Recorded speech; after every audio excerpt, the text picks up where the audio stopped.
हमारे यहाँ अगर इस दुनिया में, भारत में हिंदू धर्म का अगर जनाजा निकलते हुए देखना है तो किसी हिंदू की शादी में चले जाओ। शास्त्र कहता है सूर्यास्त के बाद वेद के मंत्र पढ़े नहीं जा सकते। तुम राक्षसों की तरह अर्धरात्रि में विवाह कर रहे हो। अरे वो काल कुछ और था जब मुगल तुम्हारे यहां थे।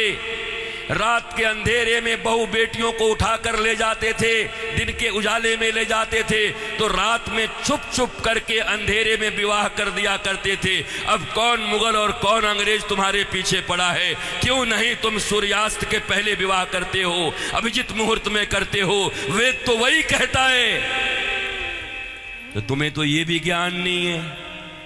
हिंदू धर्म का डंका लेके घूमते चल रहे हो, डंका पीट रहे हो हिंदू धर्म का।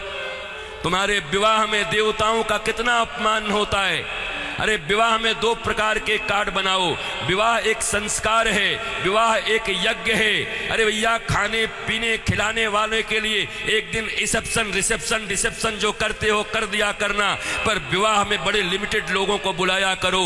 अपने परिवार, वो भी जो सनातन संस्कृति को मानते हैं, पवित्र रहते हैं। विवाह संस्कार में देवता आते हैं तुम्हारे द्वारा किए गए यज्ञ के भाग को लेने के लिए। अरे नाक पोंछते हुए, कान खुजाते हुए, पता नहीं क्या क्या करते हुए अगर तुम किसी को भोजन दो तो तुम्हारा बच्चा भोजन नहीं करता। ऐसे ऐसे आंख करके बच्चे को दो। शी मम्मी, कितनी गंदी हो तुम। और देवता आते हैं तुम्हारे बेटे और बेटियों के विवाह में। वो एक यज्ञ होता है। कोई शराब पी के खड़ा होता है, कोई गांजा पी के खड़ा होता है, कोई गुटके खाए रहता है, चमड़े के बेल्ट पहने रहते हैं, जूते पहने रहते हैं। 3 घंटे तक दूल्हा उपवास नहीं रह सकता। कोई फूफा बन के पेप्सी ढकेल देता है, कोई जीजा बन के कोक ढकेल देता है। अरे आज 3 घंटे जो अपने सिया को, अपनी जानकी को पाने के लिए उपवास तक नहीं कर सकता, वो क्या पालेगा अपनी पत्नी को, धर्म पत्नी को? ये कोई विवाह है? ये कोई सनातन संस्कृति है? और इसी को तुम विवाह कहते हो। विवाह यज्ञ है, यज्ञ है। इसलिए हमारे यहां तलाक और डिवोर्स का कोई सिस्टम नहीं है। उनके यहां विवाह एक एग्रीमेंट है, आज हुआ है कल तोड़ देंगे। पर सनातन संस्कृति धर्म पत्नी और पति स्वामी, इस प्रकार की एक संरचना है। विष्णु और लक्ष्मी बताया जाता उनको। तुम कौन से विवाह कर रहे हो? अंग्रेजों के पिट्ठुओं, अंग्रेजों के गुलाम बड़े बन गए हो। भारत के पैसे खा करके उन पैसों से भारत को ये दिखा रहे हो अंग्रेजों और पाश्चात्य संस्कृति की तरह विवाह करके साधारण भारतीयों के मन में लोभ उत्पन्न कर रहे हो।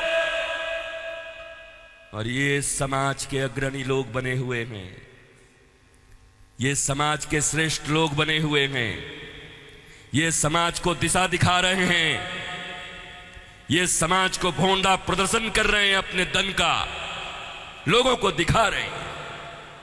एक गरीब बेचारा विवाह करने में भी लज्जा करता है, इतना आडंबर बना दिया।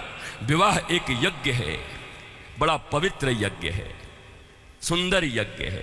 वेदियां बनती हैं। हमारे यहां दूल्हे दुल्हन, उनके वस्त्र कैसे होते थे?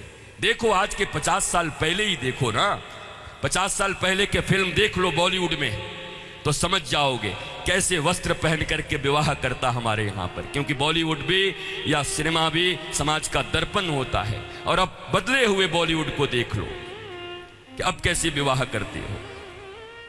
हमारे विवाह में हमारे वस्त्र, हमारे परिधान, फिर लेन देन इतना तो बनता है। 5 साड़ी तो बनती है, 21 साड़ी लगेगी ननद की। अरे कौन से ग्रंथ में लिखा है? कोई माई का लाल भारतवर्ष में किसी शास्त्र में मुझे दिखाए? कहां लिखा है ये लेन देन? तुम्हारी बुढ़िया पुराण में होगा। लोभियों के बनाए गए कानून, लोभियों के बनाए गए नियम। अरे जरा सोचो, एक बच्ची, एक बेटी अपना नाम, अपना गोत्र छोड़कर आती, अपना टाइटल छोड़ करके आती, अपने घर परिवार, माता पिता, भाई बहन, सखी सहेली छोड़कर आती और तुम्हारे वंश को बढ़ाने के लिए तुम्हारे घर में आती है, उसको भी टीवी, फ्रिज और कार के लिए मिट्टी, तेल और पेट्रोल से जला देते हो। तुम्हें शर्म नहीं आती? भारतवर्ष में जन्म लेकर बैठे हो।